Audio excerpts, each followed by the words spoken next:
आज की प्रेस वार्ता में जो शख्सियत हमारे बीच में है उन्हें किसी तारीफ की जरूर मोहताज नहीं है।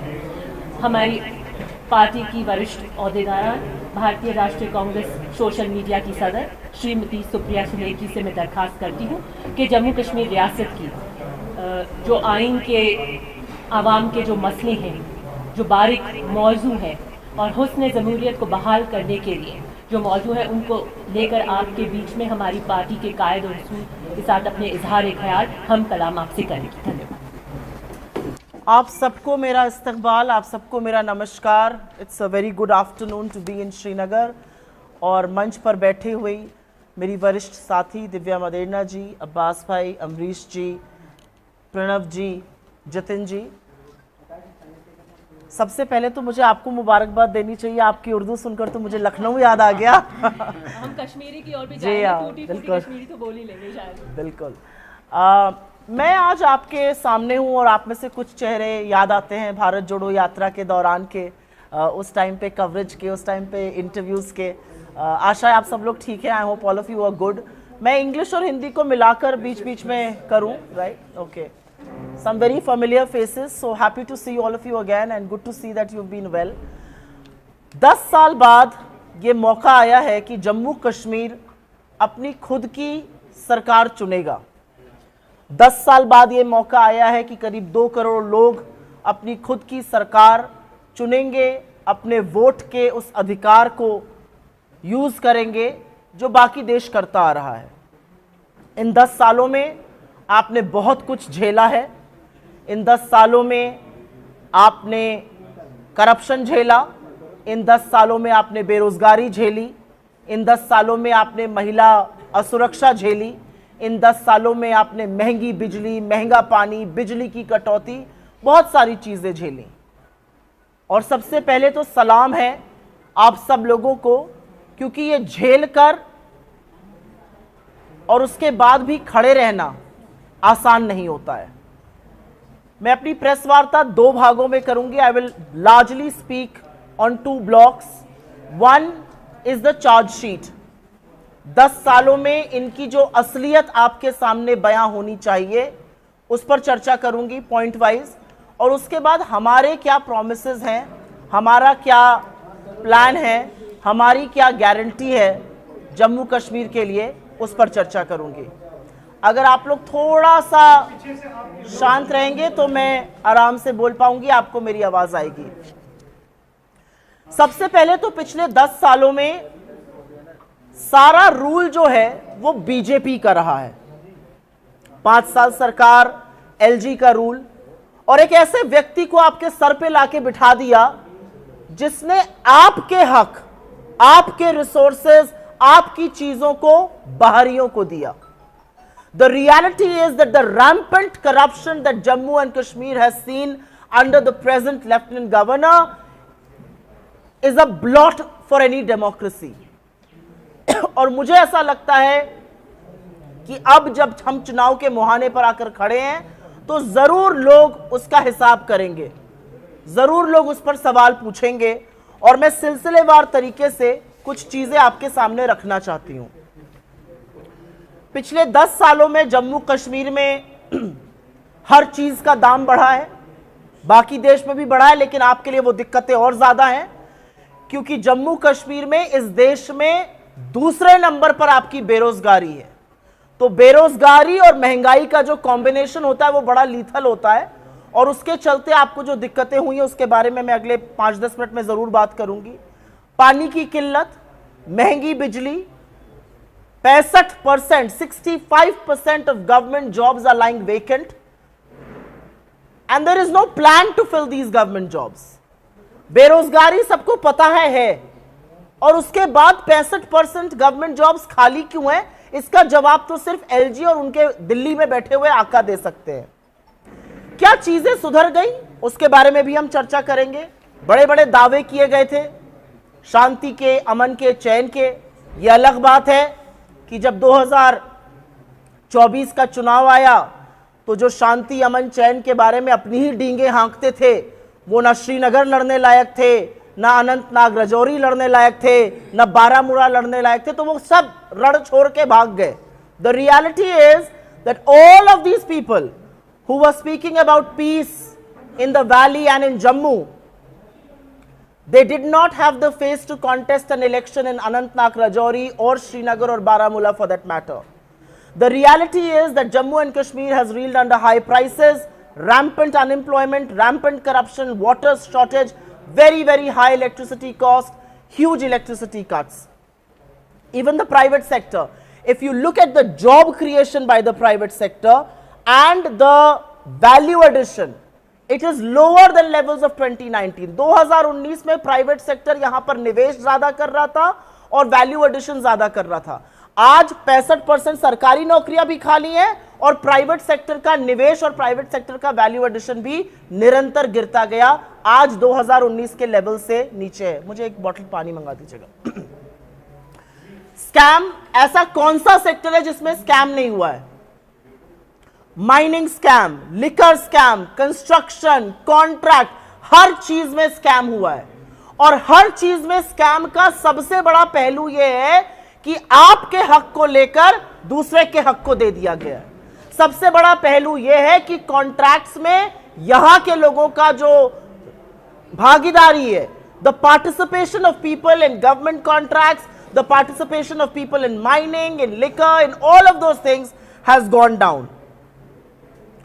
और असलियत यह है कि अनएम्प्लॉयमेंट पे मैं बात शुरू करती हूं, ज्यादा डिटेल में अब बात करेंगे. अनएम्प्लॉयमेंट में, और ये मेरा आंकड़ा नहीं है, ये सरकारी आंकड़ा है, गवर्नमेंट ऑफ इंडिया का आंकड़ा है. जम्मू कश्मीर का अनएम्प्लॉयमेंट बाकी देश के एवरेज अनएम्प्लॉयमेंट का डबल है. The unemployment in Jammu and Kashmir is twice that of the national average unemployment. The unemployment in the age group of 15 to 29 years, आप में से यहां पर बहुत सारे युवा साथी हैं और आप जानते हैं कि 15 से 29 साल में जो अनएम्प्लॉयमेंट होता है वो भयावह होता है. वो 30% के आसपास है. महिलाओं का unemployment, I see some women sitting here, there are two of us here on the stage. Forget about 28.6% in for youth, 48.6%, almost 50% unemployment for young women who should be with jobs. 65% government पद जो मैंने आपको कहा वो खाली पड़े हुए हैं. 60,000 डेली वेज अर्नर्स आज भी 15 साल से 300 रुपए दिन का कमा रहे हैं और वो पब्लिक हेल्थ डिपार्टमेंट में, इंजीनियरिंग में है, वो पावर डेवलपमेंट में है, वो क्रूशल चीजों में है. और ये संविदा कॉन्ट्रैक्ट की उनकी नौकरी चलती जा रही है. जम्मू कश्मीर में पिछले 5 साल में करीब करीब 12,000 डोमिसाइल सर्टिफिकेट्स दिए गए और ये 12,000 डोमिसाइल सर्टिफिकेट देकर आपकी जो अपॉर्चुनिटीज थी वो किसी और को दे दी गई. जो नौकरी, जो कॉन्ट्रैक्ट्स आपको मिलने चाहिए थे, यहां के लोगों को मिलने चाहिए थे, ये इंश्योर किया गया कि वो किसी और को मिले. ये 12,000 लोग जिनको होम डोमिसाइल यहां की दी गई, वो कौन लोग हैं? करप्शन की बात करते हैं क्योंकि करप्शन की बात करनी जरूरी है. जैसा कि मैंने कहा, माइनिंग, लिकर, कंस्ट्रक्शन, और करप्शन के चार्जेस हमने नहीं लगाए हैं. करप्शन के चार्जेस यहां के पूर्व गवर्नर, जिनको इन्होंने अपॉइंट किया था बीजेपी ने, सत्यपाल मलिक ने करप्शन के चार्जेस लगाए और करप्शन के चार्जेस लगाने का उनको इनाम यह मिला कि उनके घर पर आज भी रेड होती है. यही नहीं, अशोक कुमार पमार जो रिटायर्ड आईएएस है, उन्होंने करप्शन के रैम्पेंट चार्जेस लगाए रिक्रूटमेंट स्कैम्स में, जल जीवन मिशन में, और उनके ऊपर भी रेड होती है. और उन्होंने तो सीबीआई इंक्वायरी की भी मांग करी थी जो अभी तक नहीं हुई है. अब मैं बात करना चाहती हूं महंगाई की. यह सच है कि 2014 में जब हमारी सरकार का हमने डेबिट किया ऑफिस सेंट्रली, तो सिलेंडर आपको 400 पे मिलता था. आज एलपीजी गैस का सिलेंडर आपको 950 से 1000 रुपए पे मिलता है. यह सच है कि जो पेट्रोल आपको 71 रुपीज पे मिलता था, उसकी भी सेंचुरी लगा दी मोदी साहब ने. जो डीजल आपको 55 में मिलता था वो 90 के आसपास है. सरसों का तेल, मोदी जी से अगर एम्प्लॉयमेंट की बात करो तो बड़े उससे कहते हैं पकौड़ा तलना भी एम्प्लॉयमेंट है. एलपीजी महंगी कर दिया आपने, सरसों का तेल 90 पर था, 220 पर ले आए. और यह भी सच है कि आपने आटे दही पर भी जीएसटी लगा दिया. यह असलियत है. और जिस महंगाई से यह पूरा देश गुजर रहा है, उस महंगाई से जम्मू कश्मीर भी अछूता नहीं रहा है. यहां पर जो डी इंडस्ट्रियलाइजेशन हुआ, उसके बारे में चर्चा करनी जरूरी है। 2021 में न्यू इंडस्ट्रियल पॉलिसी एक बड़े ताम झाम ताशे बाशे with a lot of publicity blitzkrieg, there was a new industrial policy that was rolled out in 2021. The reality of that new industrial policy is that only 3% of investments have materialized on the ground, and 40% of the projects under PM's development package of 2015 remain absolutely unreal. They have been pending for almost 10 years now. ये मैं एक बार फिर से repeat करूंगी क्योंकि यहां पर industrialisation की बड़ी बड़े गप हांके जाते हैं। टीवी डिबेट, डल लेक के किनारे, वहां पे कोई जाएगा, ऐसी बातें बताएगा, सबको नौकरी है, सबके पास पैसा है, अमन चैन है, कोई दिक्कत ही नहीं है जम्मू कश्मीर में। पैसे में लोग डूबे हुए हैं, समझ ही भी नहीं आ रहा अपने पैसे का क्या करे। लेकिन असलियत यह है कि न्यू इंडस्ट्रियल पॉलिसी के चलते ओनली 3% इन्वेस्टमेंट 3% हुआ है, और जो प्राइम मिनिस्टर डेवलपमेंट पैकेज था 2015 का, उसके 40% प्रोजेक्ट आज भी पेंडिंग हैं। और मैं 10 साल बाद की बात कर रही हूं, यह रिपोर्ट कार्ड 10 साल का है। बात हमें जरूर करनी पड़ेगी उसके बाद इलेक्ट्रिसिटी की। यह एक ऐसा मुद्दा है जो सबको जरूर छूता है। और जब मैं टीवी पर देख रही थी, डल लेक के किनारे बड़ा सा सीरीन सेट लगा हुआ है, साहबजादियां आके बोल रहे हैं, वहां पर लोगों को नेशन वांट्स टू नो को बताया जा रहा है क्या क्या हो रहा है, तो मुझे लगा था बड़ा कमाल होगा।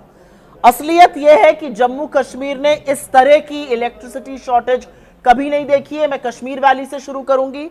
कश्मीर वैली में इलेक्ट्रिसिटी पावर जनरेशन जो है वो महज 50 से 100 मेगावाट्स का हो रहा है, जबकि डिमांड 1800 मेगावाट की है।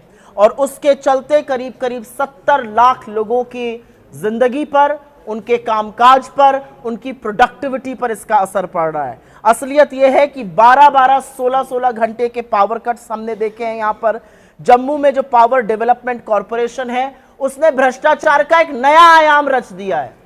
अब एक नई चीज यहां लाई जा रही है। आपकी कमर अभी सिर्फ जीएसटी आटा दही पर लगाकर नहीं तोड़ी गई है, आपकी एलपीजी लगा के नहीं तोड़ी गई है कमर। अब आपको स्मार्ट मीटर भी झेलने पड़ेंगे। वो स्मार्ट मीटर जो साहब गुजरात में नहीं लगा पाए, लेकिन वो जम्मू और कश्मीर में लगाए जाएंगे। क्यों लगाए जाएंगे? और कांग्रेस इसका पुरजोर विरोध करती है। ये कुछ नहीं है, ये महंगी बिजली, प्राइवेट बिजली को आपको देने का साधन है। ये इसलिए किया जा रहा है जिससे आपकी जेब पर और डाका डाला जा सके। पहले पेट्रोल, डीजल, एलपीजी महंगी करी गई और अब बिजली भी आपको मुहैया नहीं कराई जाएगी। The reality is that the Jammu power development corporation has ensured that smart meters will be installed and they will ensure that they will be very expensive electricity that will be generated and distributed. मैं थोड़ी सी बात यहां पर किसानों की अगर नहीं करूंगी तो बात अधूरी रह जाएगी, और वो बात करनी जरूरी है। असलियत यह है कि एलजी एडमिनिस्ट्रेशन में जो नई दिल्ली के एलजी हैं, जो लाकर यहां पर इसलिए बिठाए गए हैं जिससे आपके हक का हनन हो, so that your rights are trampled over, so that your rights are taken away and given to outsiders. That very LG has reclaimed land that was cultivated for years by farmers. इस तरह की policies बनाई गई कि जहां पर 50-50, 60-60 साल से होटल्स और दुकानें चल रही थी, उनकी लीज को रिन्यू कराया जा रहा है। ये क्यों कराया जा रहा है? जिससे कि बाहरियों को आपका हक दिया जा सके। फार्मर्स की लैंड को लिया गया, द रिपील ऑफ लॉज, और ये जो लॉज रिपील हुए हैं उसके चलते लोगों की लैंड का, लोगों की जो अमानत है, लोगों के जो रिसोर्सेज हैं, उस पर एक बहुत बड़ा हमला हुआ है। The alienation of the repeal of laws such as Alienation of the Land Act and Big Landed Estates Abolition Act has resulted in displacement of local farmers. जो किसान आज परेशान है वो इसलिए परेशान है क्योंकि जो लॉज उसको प्रोटेक्ट करते थे, उसको रिंग फेंस करते थे, उसकी सुरक्षा करते थे, वो लॉज ही इस सरकार ने, वो लॉज ही इस लोकल एडमिनिस्ट्रेशन ने, जो नई दिल्ली के इशारे पर चलता है, उसको हटा दिया गया। मैंने यहां पर कॉन्ट्रैक्ट्स की बात पहले करी है तो उसको जरूर थोड़ा सा छूना चाहूंगी।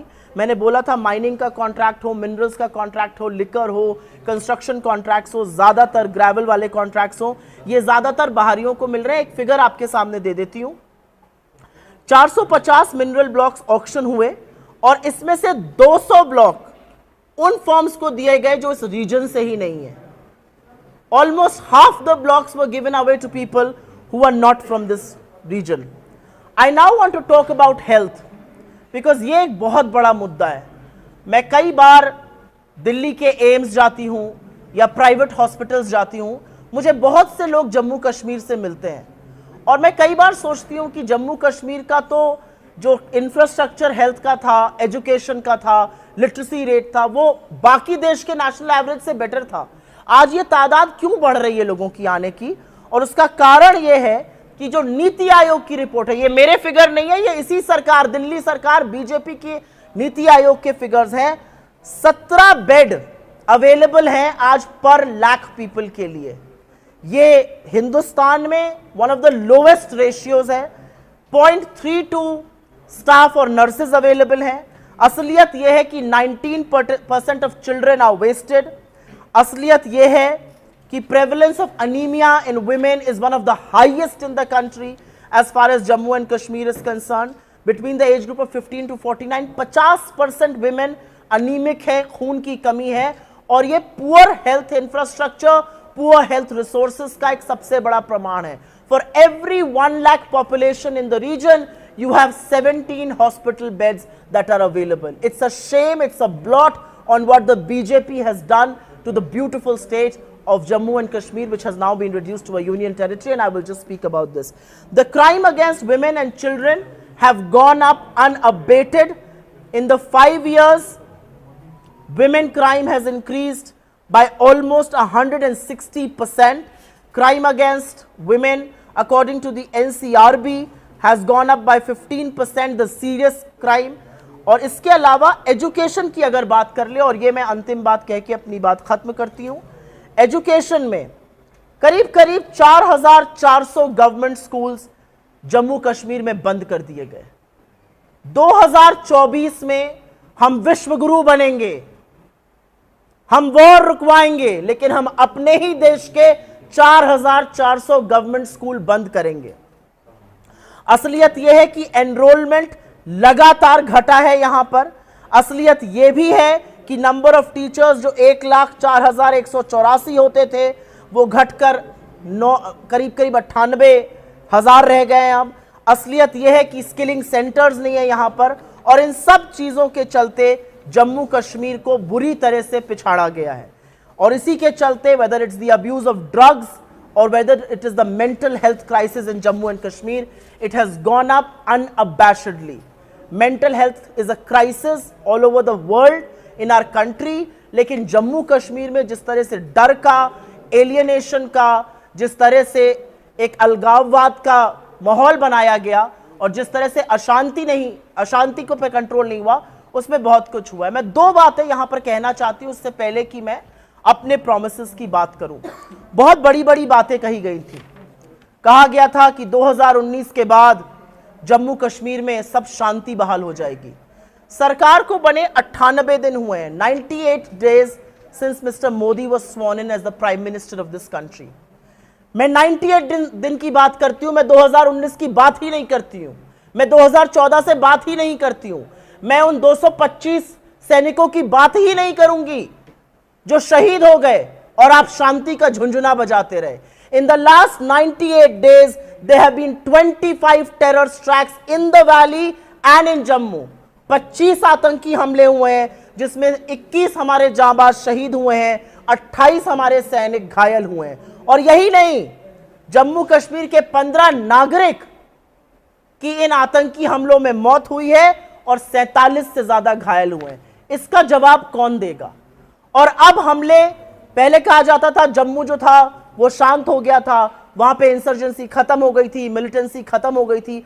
आज फिर से जम्मू के डोडा में, जम्मू के रायसी में, जम्मू के इलाकों में फिर से हमले हो रहे हैं। मैं श्रद्धांजलि देना चाहती हूं उन 2 वीर सैनिकों की जिनकी कल शाम को आतंकी हमले में हत्या हुई, वो शहीद हुए, और यहां पर इसके बारे में कोई बात नहीं करता है। और मेरा अपना मानना है, प्रधानमंत्री नरेंद्र मोदी छोटी छोटी बातों पे ट्वीट करते हैं, दुनिया का मैप लेकर बैठते हैं और कहते हैं ये देश आज मैंने डिस्कवर किया है, अब मैनू यहां जाना है।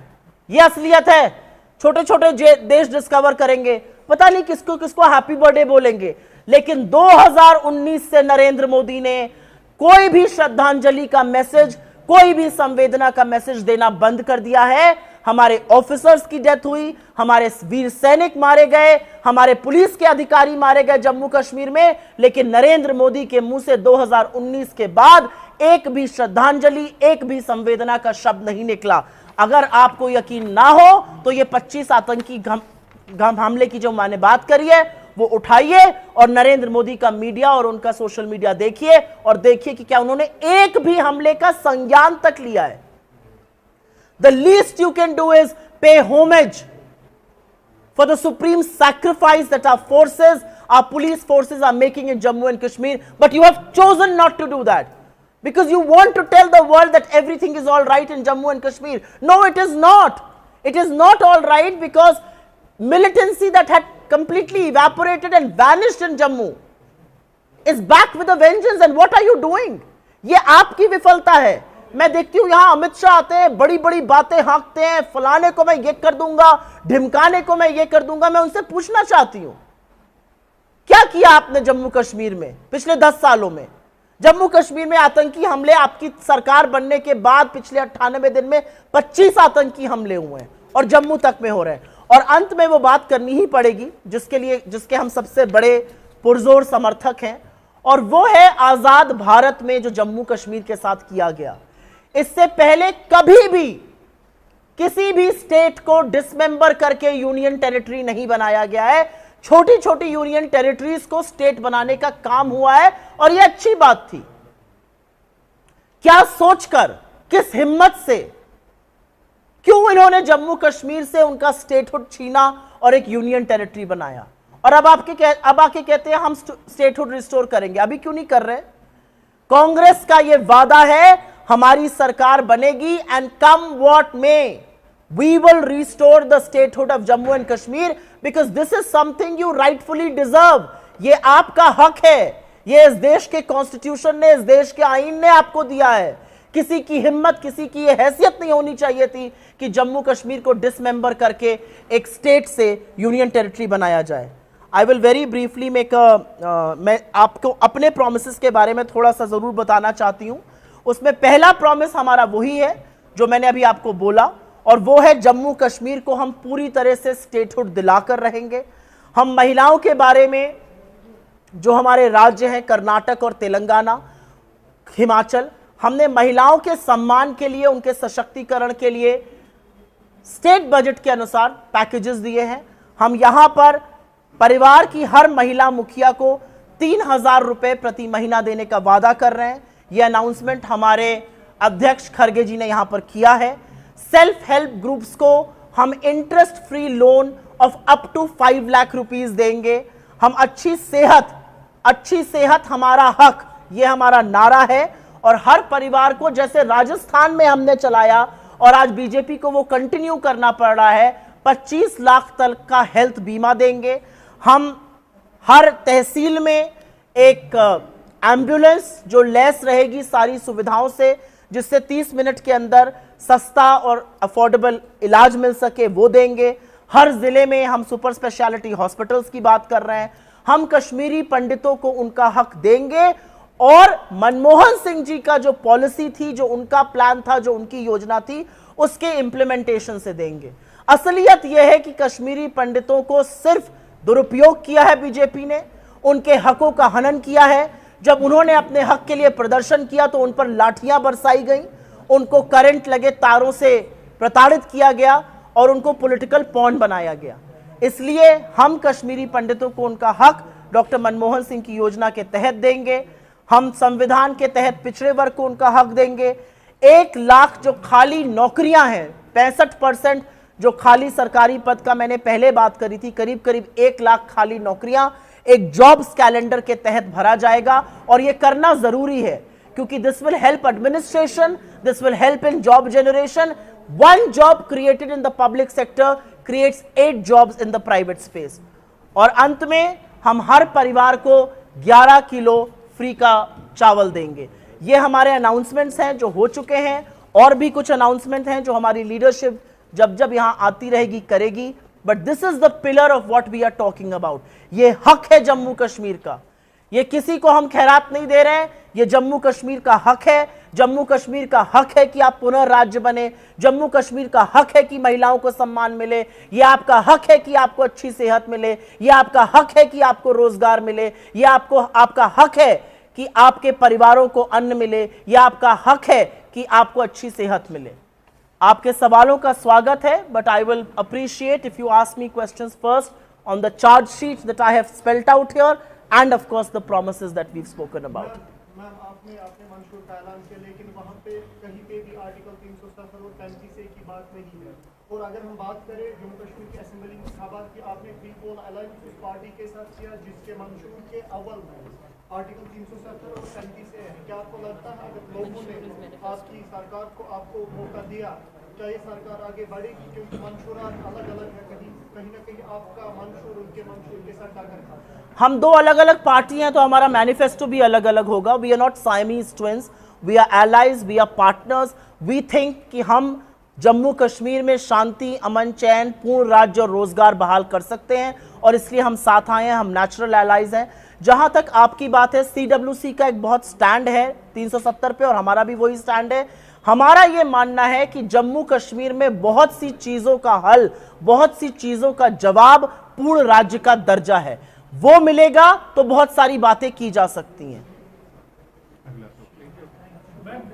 जिस तरह से अभी कुछ दिनों पहले judiciary and executive came together, how do you see this? I do believe that there has to be separation of power. I have no doubt about it.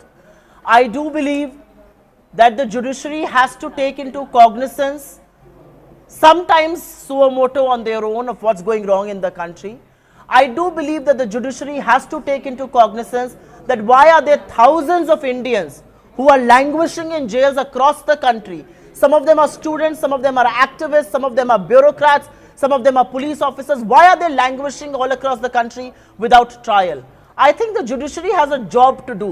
As long as you do your job, questions like these will not be raised. But when the judiciary glosses over this gross injustice is when questions like these come up. कोई और सवाल?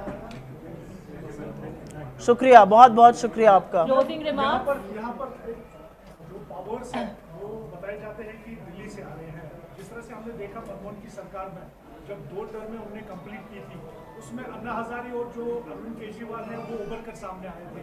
बाद में किसका हाथ था ये पता नहीं है, लेकिन आज वही स्ट्रेटजी कश्मीर में दोहराई जा रही है। आपको लगता है कि यहाँ पर दिल्ली का हाल है जो यहाँ पर आज इंडिपेंडेंट कैंडिडेट्स की तादाद? मेरा अपना मानना है कि बीजेपी ने जम्मू कश्मीर को बर्बाद करने के लिए कोई भी पैतरा खाली नहीं छोड़ा है। मेरा अपना मानना है कि यहाँ पर चुनाव निष्पक्ष होना जरूरी है। यहाँ की जनता बदलाव चाहती है, यहाँ की जनता कांग्रेस और एनसी की अलायंस को चुनना चाहती है। मेरा अपना मानना है बीजेपी ऐसे पैतरे बहुत जगह करती है, इंडिपेंडेंट्स को खड़ा करना, अपनी बी टीम्स को खड़ा करना, उनको सशक्त बनाना, ये पैतरे जनता देखती है। मुझे I have absolute faith in the innate wisdom of our people. जो 400 पार की बात करते थे उसको इस देश की जनता ने 240 पर लाकर खड़ा कर दिया और बैसाखियों का सहारा उनको लेना पड़ रहा है। I have complete faith in the voters of Jammu and Kashmir कि यहां पर जरूर वो समझेंगे, देखेंगे कि कौन उनके हक की और कौन इस जम्मू कश्मीर के हक की बात कर रहा है।